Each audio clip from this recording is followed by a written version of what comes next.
Have you ever had an opportunity to meet one of the contestants in the Mrs.America pageant? Well, here we are today in Salisbury, North Carolina, and I have the great honor of meeting up with one of the contestants. She is none other than Mrs. Candace Blanchard. She is Mrs. North Carolina from Asheville, and I would like to introduce you to her today. Very nice to meet you. Thank you. You too. I'm so glad you're here. We're at the National Sportscasters and Sports Writers Hall of Fame. This is a major weekend-long event, and as it turns out, Mrs. North Carolina will be one of the presenters of some of the awards that come tomorrow evening.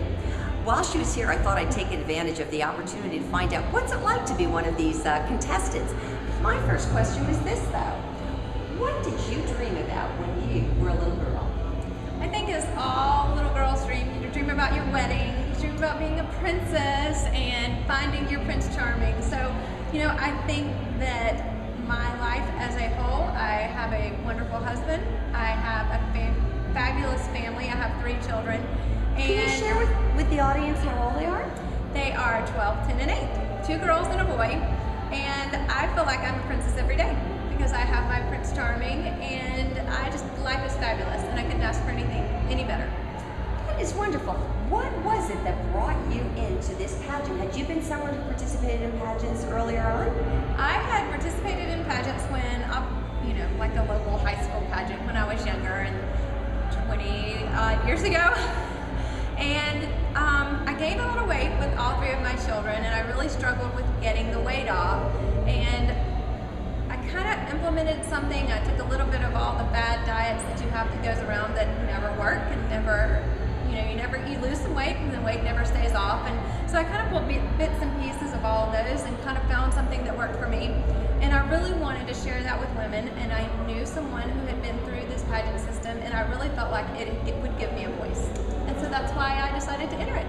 Wow. And there was one interesting thing you said, that you had spent so much time cheering on your husband, cheering on your children. I guess you go to a lot of games too. Yes, we do. And this suddenly gave you an opportunity to also remember yourself in the process. Absolutely. Can you share that with the listeners? Well, one of the biggest things that it gave me a chance to do is it gave me a chance to feel good about myself again, and to feel like I didn't have to run around in frumpy clothes and without makeup and with my hair in a ponytail every day.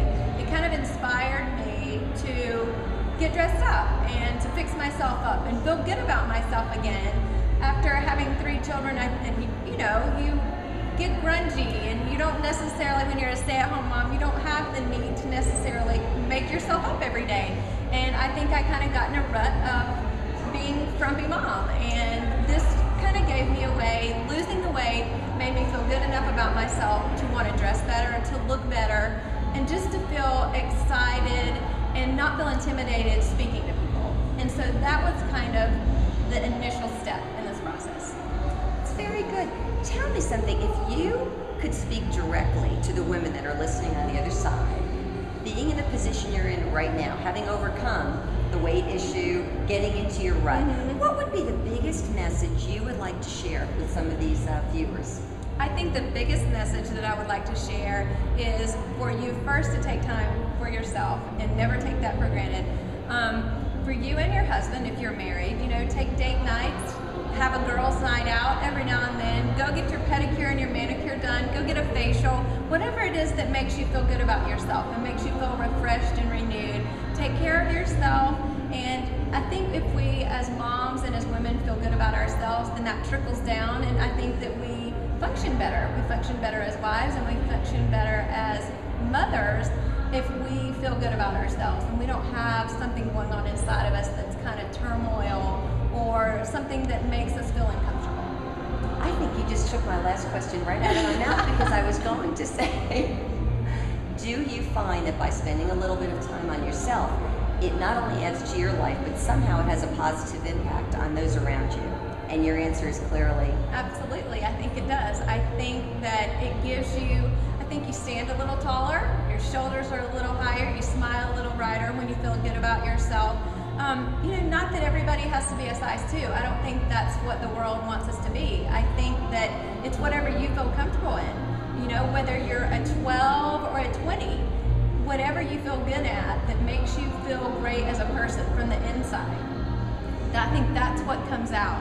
But I think we do have to take the time to nurture that and to care for ourselves to make that come out. That's wonderful. Well, thank you so much. And that's so much in line with really the things that are important to me at Maura4u. It is getting in touch with who you really are and getting to the heart of who you are. And sometimes you could be so busy tending to everybody else, you might overlook one of the very important people in life that you share it with, and that is you yourself.